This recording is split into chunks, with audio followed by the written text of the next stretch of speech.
वालेकुम, कैसे हैं आप लोग? दुआ करते हैं कि अल्लाह ताला हम सबको अपने हिफ्ज़ अमान में रखे, हर मुसीबत, हर परेशानी से बचाए। तो हमारे किचन में बन रही है आज सर्दियों की बहुत ख़ास और मज़ेदार डिश, जिसे अक्सर लोग बनाते हैं क्योंकि ये सर्दियों में ही बनाई जाती है। तो हम बना रहे हैं यहाँ पर साग की रेसिपी। तो साग मुख्तलिफ़ तरीक़ों से बनाया जाता है, अपनी-अपनी रेसिपीज़ होती हैं।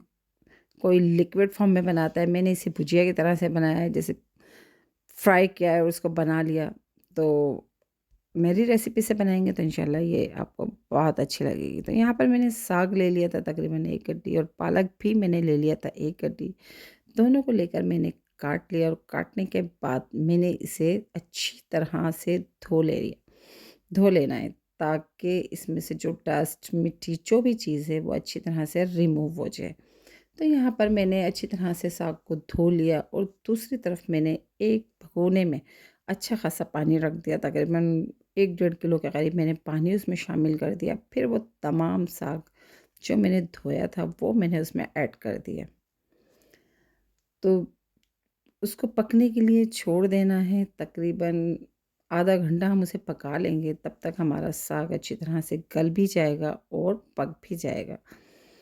तो यहाँ पर हमारा साग देखें गल गया था, तो मैंने इसे पानी में से निकाल दिया, छन्नी में से सारा पानी इसका निकाल दिया, और फिर यहाँ पर एक मेशर की मदद से मैंने इसको मैश कर लिया। तो थोड़ा-सा मैश कर लेना है। बहुत सारे लोग यहाँ पर इस तरह से भी करते हैं कि इसी साग को इस वक़्त जूसर में ब्लेंड कर लेते हैं, तो वो लिक्विड बन जाता है। तो फिर उससे हरी मिर्चें ही इसमें डाली जाती हैं, हरी मिर्चों का भी इसमें शामिल करके और लहसुन वगैरह शामिल करके पीस लिया जाता है। लेकिन हम इसे भुजिया की तरह से बनाएँगे साग को। तो यहाँ पर मैंने सिर्फ़ इसे मैश किया है, और दूसरी तरफ मैंने एक पैन ले लिया था, और उसमें मैंने शामिल कर दिया तकरीबन 4 से 5 टेबल स्पून ऑयल शामिल कर दिया था, और इसमें मैंने शामिल किया तकरीबन 2 टेबल स्पून भर के असली घी।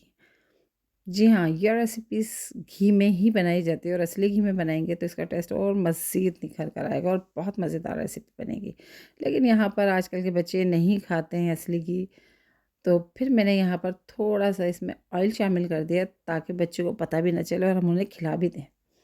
तो यहाँ पर फिर मैंने ले लिया था, जब हमारा घी गरम हो गया, तो फिर मैंने यहाँ पर 4 से 5 अदद लहसुन के जवे ले लिया था, बारीक कर लिया, क्रश कर लिया, फिर उसको मैंने ऑयल में शामिल कर दिया। लाइट ब्राउन जब लहसुन हो गया, तो फिर मैंने वो साग जो मैश किया था उसको मैंने हाथ से दबाकर उसका पानी मज़ीद निकाल दिया, जो थोड़ा बहुत रह गया था, और फिर मैंने इस ऑयल में वो साग शामिल कर दिया। तो ये हमारा साग देखें यहाँ पर भुजिया की तरह से हो गया, तो इसको हमने डाल देना है, और लहसुन के साथ इसको अच्छी तरह से फ्राई कर लेना है।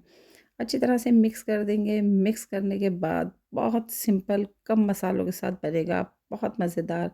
तो यहाँ पर मैंने हरी मिर्च ले ली थी, चॉप कर ली थी, तकरीबन 2 से 3 हरी मिर्चें हैं, बिल्कुल बारीक चॉप कर ली हैं, वो शामिल कर दी।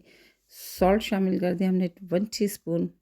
कुटी हुई लाल मिर्च मैंने शामिल कर दी 1 टीस्पून, और हल्दी मैंने शामिल की है हाफ़ टी स्पून।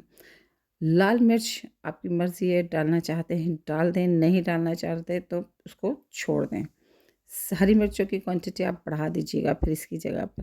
तो मैंने यहाँ पर शामिल किए, क्योंकि मैं अपने तरीके से बना रही हूँ, तो इसलिए मैंने यहाँ पर कुटी हुई लाल मिर्चें शामिल की हैं, जिससे इसका टेस्ट मज़ीद अच्छा हो जाएगा, और ये बहुत स्पाइसी सी मज़ेदार हमारी भुजिया या साग बनकर तैयार होगा।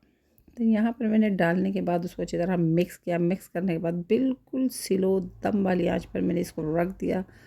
तो तकरीबन आधा घंटा लगेगा इसको बिल्कुल हल्की आंच पर पकने के लिए। तो वक्फे-वक्फे से आप इसको चेक करते रहें, और फिर इसको ढक दें, ताकि इसका पानी खुश्क हो जाए और हमारी भुजिया बहुत अच्छी तरह से तैयार हो जाए।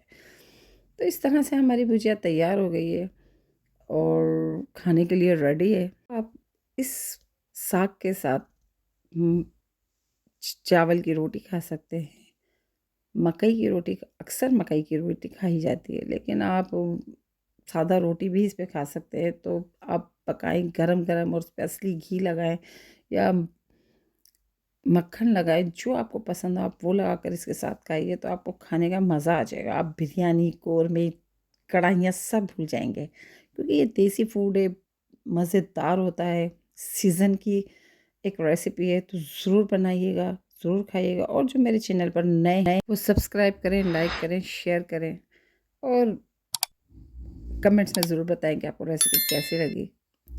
तो इजाज़त दीजिए, इंशाल्लाह मिलते हैं नेक्स्ट वीडियो में, दुआ में याद रखिएगा। अल्लाह हाफ़िज़।